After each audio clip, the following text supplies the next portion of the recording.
küsur yıl sonra gelmiş peygamber kardeşlerine, peygamber aşıklarına, peygamber sevdalarına da selamların en güzeliyle selam olsun. Esselamu aleyküm ve rahmetullahi ve berekatuhu.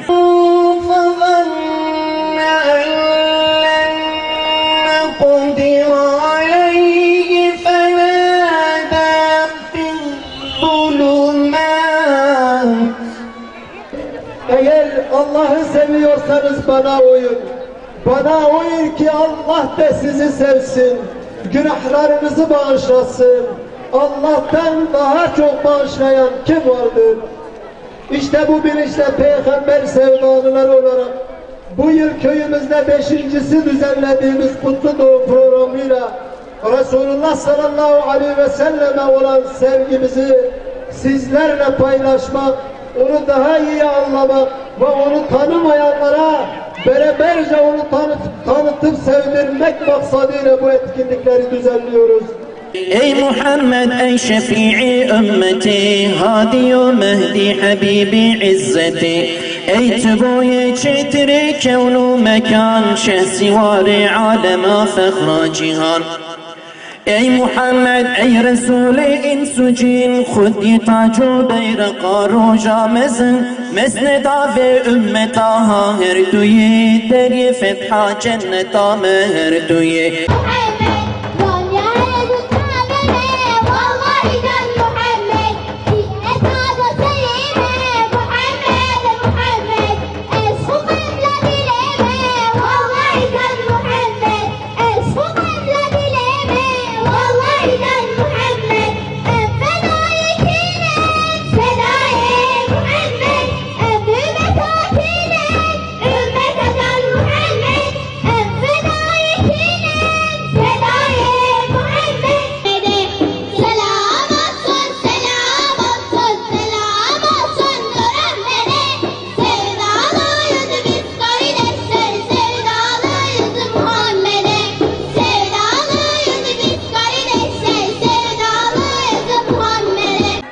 Resulullah Efendimiz aleyhissalatu vesselamın dünyaya teşriflerinin yıl dönümünü anlamaya, bunu idrak etmeye çalışıyoruz.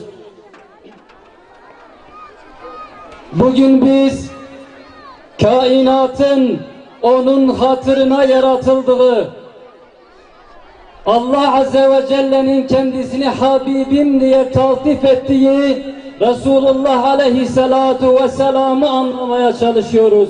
Resulullah Aleyhisselatu Vesselam'ı idrak etmeye çalışıyoruz. Evet, bugün biz doğuşuyla beraber mazlumlara umut olan, mustazaflara umut olan, kimsesizlere umut olan Muhammed-i Arabi Aleyhisselatu Vesselam'ı yad ediyoruz.